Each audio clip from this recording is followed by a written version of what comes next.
Ok, e vamos então finalizar. Vamos a Química 11º. Este vai ser o vídeo que vai acabar por ser um bocadinho mais rápido, porque, pronto, aqui eu teria que fazer uma revisão com cálculos, está bem, mas vocês já fizeram os exercícios de exame e acredito que em todos os exames sai Química 11º, por isso já terão feito uma revisão mais aprofundada. Aqui só vou, neste vídeo, para terminarmos, vou só chamar aqui a atenção em alguns aspectos que são sempre relevantes. Não esquecer que se na reação só tiver, ou seja, se a reação for completa, não é? Portanto, se só tiverem uma seta, então significa que vão ter sempre que calcular o reagente limitante. E o reagente limitante não tem que dar indicação que existe, ou seja, o que tem que o calcular, vocês têm que saber isso, está bem? Por isso, numa reação química só com uma seta há sempre a presença de reagente limitante. Quando vocês têm a dupla seta, então aí significa que não há reagente limitante e passam a ter outros cálculos que podem efetuar. Aqui na presença do reagente limitante pode ser necessário vocês depois calcularem o rendimento da reação. Depois, avançando para as reações ou seja, para o equilíbrio, saber calcular a constante de equilíbrio, até porque a constante de equilíbrio está relacionada com a extensão da reação, sendo que quanto maior é o constante de equilíbrio, maior é a extensão da reação no sentido direto. E se quiserem calcular a constante de equilíbrio da reação inversa, fazem o inverso da constante de equilíbrio, que está sempre calculado para a reação no sentido direto. Não esquecer que o quociente da reação é também importante para vocês compreenderem em que sentido devem evoluir, ou seja, se for igual significa que é a situação em que já estão em equilíbrio. Se o quociente da reação for menor, então significa que a reação ou o equilíbrio vai ter que evoluir no sentido direto, e se for maior que a constante de equilíbrio, então significa que vai evoluir no sentido inverso. Aqui este nível, pronto, já sabem como é, vai estar presente de certeza o princípio de Le Chatelier. Vou só dar aqui um rápido exemplo. Se eu tivesse aqui a formação do amoníaco, ok? A formação do amoníaco é uma reação exotérmica, portanto significa que, neste caso, se eu fizesse uma diminuição da temperatura do sistema, segundo o princípio de Le Chatelier, a diminuição favorece as reações exotérmicas, o que significa que estaria a favorecer a reação no sentido direto e iria contribuir para o aumento da constante de equilíbrio, porque não se esqueçam que só a temperatura é que afeta a constante de equilíbrio, está bem? De resto, ou seja, qualquer modificação que vocês façam em termos do princípio de Le Chatelier, vocês vão alterar concentrações, no entanto, não vai alterar a constante de equilíbrio, ou seja, o equilíbrio vai ser atingido para o mesmo valor, mas para valores de concentrações diferentes. Agora, por exemplo, se eu aqui na reação, só copiar aqui, se imaginem que a minha o que eu iria fazer aqui era reduzir, ou seja, tirava aqui o N2. Então, o que é que acontece? Segundo o princípio de Le Chatelier, eu teria que repor a concentração de N2. Então, significa que estaria a favorecer a reação no sentido inverso. Portanto, estaria a reduzir a quantidade de produtos para dar origem aos reagentes e voltar a repor a concentração do N2. Agora, se a minha situação fosse, imaginem que eu diminuía o volume, ok? Diminuir o volume era o equivalente a aumentar a pressão. Portanto, então isto foi o que eu fiz ao sistema. Então, se eu aumentei a pressão, segundo o princípio de Chatelier, eu vou ter que diminuir a pressão. Ou seja, eu vou ter que encaminhar o equilíbrio no sentido de formação do menor número, formação de menor número de moléculas gasosas. Então, significa que neste caso eu tenho que ir aqui e ver, ok, eu tenho 1 de N2, tenho 3 de H2, ou seja, ao todo tenho 4 mol nos reagentes. Aqui tenho 2 mol nos produtos. Então eu tenho que diminuir, eu tenho que ir no sentido onde se formam menos moléculas, ou seja, no sentido direto eu tenho 4 a dar 2. No sentido inverso eu tenho 2 a dar 4. Então, como eu quero formar menos moléculas, eu tenho que ir neste sentido, ou seja, eu tenho que caminhar neste caso no sentido direto, para que haja a formação do menor número de moléculas gasosas. Ok, pronto. Mais ou menos isto. Depois, ao nível das reações ácido-base, não esquecer que que a espécie química que cede o próton H+, é o ácido e, portanto, é aquela que tem maior concentração do íon H3O+. Depois, aquela que capta o próton H+, é a base e, portanto, contribui para diminuir a concentração do H3O+. Mais coisas aqui a saber. Uma espécie anfotérica é uma espécie em que se comporta simultaneamente como ácido e como a base. Não esquecer a autoionização da água, que é a reação da água com ela mesma e que nos ajuda aqui a estabelecer esta relação do KW, ser a concentração do H3O+, vezes a concentração do OH-. Não esquecer que quando estamos a falar da água, ela é neutra a qualquer temperatura e, portanto, no caso de a concentração do H3O+ ser igual à concentração do OH-, temos uma solução que é neutra. Se a concentração do H3O+ for maior que a concentração do OH-, a solução é ácida. E se a concentração do H3O+ for menor que a concentração do OH-, ela é básica. Ou alcalina, não é? Depois, não esquecer também que, relacionando com as constantes de acidez, então, o KW é igual à constante de acidez vezes a constante de basicidade, que para calcular a concentração do OH- podem fazer menos logaritmo da concentração do OH-, para calcular o H3O+, podem fazer menos logaritmo, desculpem. Para calcular o pH, e eu não estou a escrever o pH, para calcular o pH podem fazer menos logaritmo da concentração do OH-, e quando fazem, estou a dizer asneiras, não é? Estou a dizer asneiras. Para calcular o pOH, isso é menos logaritmo da concentração do OH-, e se fizerem menos logaritmo da concentração do H3O+, é que calculam o pH. Se estivermos a trabalhar a 25 graus, ok? Não esquecer que pH mais pOH é 14, ok? A 25 graus. Depois, saber calcular a constante de acidez, a constante de basicidade através das reações.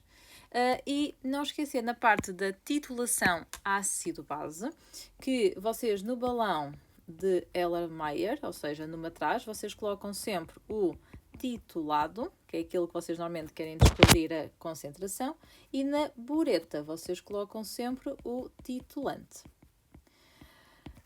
Aqui, não se esqueçam também que no ponto de equivalência, se vocês colocarem, por exemplo, eu vou usar a mesma, isto não vai estar correto, mas é só para vos explicar. Ou seja, se vocês tiverem o ácido e a base a reagir na mesma pressão estequiométrica, então vocês podem dizer, ok, o N da ácido é igual ao N da base, então a concentração do ácido vezes o volume do ácido vai ser igual à concentração da base vezes o volume da base, e depois substituem aqui os valores.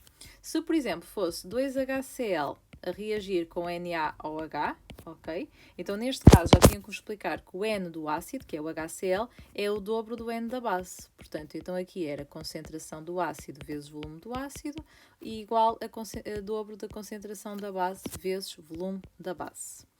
Aqui, se fosse, por exemplo, HCl, isto que eu estou a fazer é totalmente hipotético, também é só para vocês perceberem que, com base da reação, como é que vocês vão ter que estabelecer também a relação estequiométrica no ponto de equivalência. Por isso, aqui neste caso, o N da base seria o dobro do N do ácido, e então concentração da base vezes volume da base era o dobro da concentração do ácido vezes volume do ácido. Vocês normalmente passam sempre para estas aqui, por causa dos resultados que vos dão no enunciado, que é sempre em termos de concentrações, dos volumes. Não esquecer que o volume do titulante gasto é sempre gasto até chegar ao ponto de equivalência. Depois, não se esqueçam que, em termos das curvas de titulação, vocês se começarem com... e já falamos sobre isso também, portanto, se vocês começarem com um ácido com uma base fraca, ok? E adicionarem, portanto, se for base fraca e depois adicionam um ácido forte. Então, o que é que vai acontecer? Ao calcular o pH no ponto de equivalência, também o pH, ou seja, se estivermos a trabalhar a 25 graus, o pH no ponto de equivalência será inferior a 7, porque o ácido é forte, o titulante era muito forte. Depois, se começarem com um ácido fraco, ok? E adicionarem uma base forte, vai ser precisamente ao contrário. Vocês vão começar aqui de baixo, ela vai subir e ao subir o seu pH vai ser, no ponto de equivalência, será superior a 7, por causa da base forte. Se adicionarem ácido forte com base forte, o pH no ponto de equivalência é neutro, é pH igual a 7. Reações oxidação-redução. Não se esqueçam, sempre muitas dúvidas aqui, mas não se esqueçam que quando a variação do número de oxidação é positivo, significa que o elemento químico sofreu oxidação, ou seja, é o mesmo que dizer que perde eletrões, e portanto vai funcionar como agente redutor do outro elemento químico. Se a variação do número de oxidação for negativo, significa que sofreu redução, ou seja, capta eletrões e vai funcionar como agente oxidante, e de quem diz agente diz espécie oxidante ou espécie redutora. Agora, não confundir com espécie oxidada ou espécie reduzida, tá bem? Isso é o mesmo que dizer que sofreu oxidação e que sofreu redução. Então, significa aqui que podem pedir os pares redox. Não esquecer que os pares redox, vocês colocam sempre primeiro o agente oxidante e depois o agente redutor, está bem? Mais coisas. Aqui pode ser importante saber a parte da série eletroquímica, tá bem? Eu também dei este exemplo nas explicações desta semana. Ou seja, se vos disser que tem aqui cobre 2+, ok? Acho que foi esse mesmo este exemplo que eu dei. E tem aqui uma barra de, sei lá, zinco e aqui uma barra de prata, ok? Sabemos que aqui ocorre reação e aqui não ocorre reação. Então, o que é que isso me diz? Em primeiro lugar, se aqui ocorre reação, então é porque o zinco tem maior poder redutor do que o cobre. Se aqui não ocorre reação, é porque a prata tem um menor poder redutor do que o zinco. Então, conseguem criar aqui a série eletroquímica, tanto na ordem do poder redutor, como por ordem do poder oxidante. O que significa também aqui que, como o zinco foi o que tem maior poder redutor, então significa que o zinco vai ser capaz de proteger todos os outros metais. Proteção aqui é no sentido de que é ele que se oxida e não os outros metais ou os outros íons que estará em contacto com ele. Portanto, aqui um bocadinho ele dá o corpo às balas e ele é que sofre oxidação e os outros é que vão sofrer redução. Ou seja, aqui neste caso o conceito de que sofre corrosão.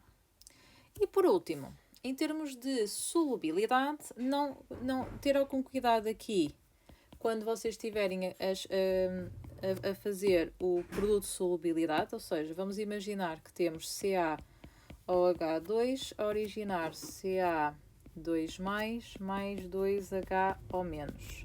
Então, nós temos a concentração inicial, concentração final, aqui é 0, aqui é 0, aqui é solubilidade, aqui temos o dobro da solubilidade, então significa que aqui o produto de solubilidade seria a concentração do Ca2+ no equilíbrio, a concentração do HO- no equilíbrio ao quadrado, e então ficava S vezes 2S ao quadrado, Ks é igual a S vezes 4S ao quadrado, Ks é igual a 4S ao cubo. Então, a solubilidade é raiz cúbica do produto de solubilidade sobre 4.